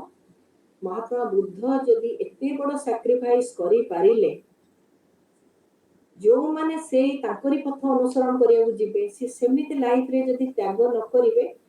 किबोले तांकर शिष्य होय तेणु जो माने शिष्य होबाकू इच्छा प्रकाश करंती